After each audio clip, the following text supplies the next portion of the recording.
I didn't know what it was because I never felt that before. Now I can say it was depression.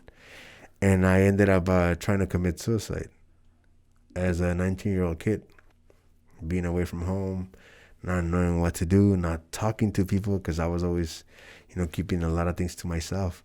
The Division three school, I wanted to wrestle. I got recruited by a couple of schools that were military, but I wasn't really fond of them, so I ended up going over there, getting grants. The school would help me out a little and things like that, and then I tear my ACL my freshman year. That was my first injury ever. Freshman year, I ended up getting homesick, being injured.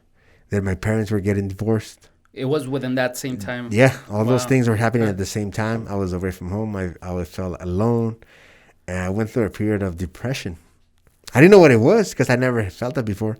Now I can say it was depression, and I ended up trying to commit suicide as a 19-year-old kid, being away from home, not knowing what to do, not talking to people because I was always, keeping a lot of things to myself. So I ended up doing that when I was in college. And I remember waking up in the hospital.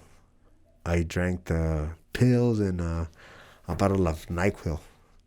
Wow. The whole bottle. And then the last thing I remember is that I got into the shower because I was feeling bad. And then the last thing was when I woke up in the hospital. And when I woke up in the hospital, my college coach was next to me crying. And I was like, and I had no idea what was going on because I was still in medication or whatever. And then he told me, he's like, you should have told me, you should have talked to me, that you felt this way, that you were not right, and I could have helped you. But I didn't know how to look for help. I was away from home. My parents were getting divorced. I wasn't really one of those people that had opened up to people to let them know how I felt. It was weird, and I was in a place where I didn't feel loved because 99% of the school was Anglo. Güeros, gringos, white people. So it was tough in that sense. It was the first time that I ever experienced racism. Really? Yeah. So it was a lot of things that joined together, but God had a purpose for me. That day, I thank God that nothing happened. I was able to recover, and then started going to church with him. He invited me to church, and I started going to church in Massachusetts. And I used to tell my coach, you're like, okay, I'm going to go to your church, but don't try to change me because I'm not going to change you. This is who I am. And I grew up in a Catholic home, whatever.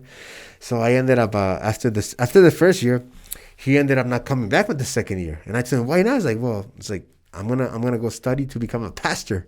I was like, what? So he left like all of a sudden.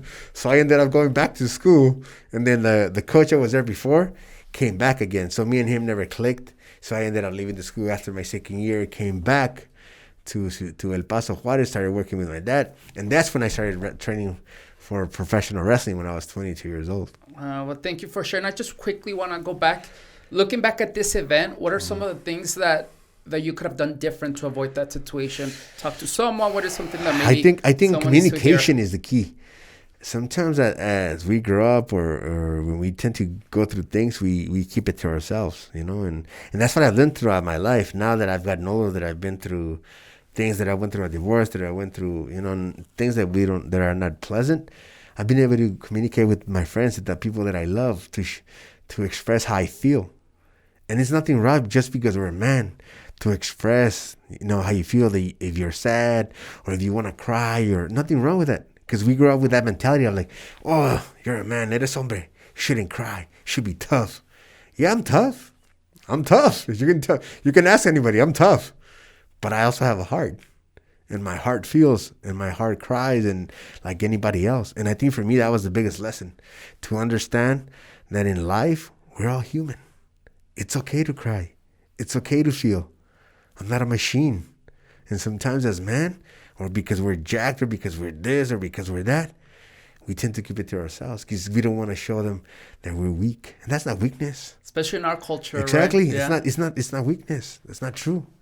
So whoever tells you that that's not true, if you hit yourself and you want to cry, it's okay. Yeah. Nothing wrong with it. And it can arguably be the opposite, that when you communicate, that's where you show your true strength. Exactly. Right? Yeah. I mean, nothing wrong with it. So now I've learned that, that taught me a lot, and also made me communicate with my parents more, and value what I have, value life, and understand that everything has what is it called?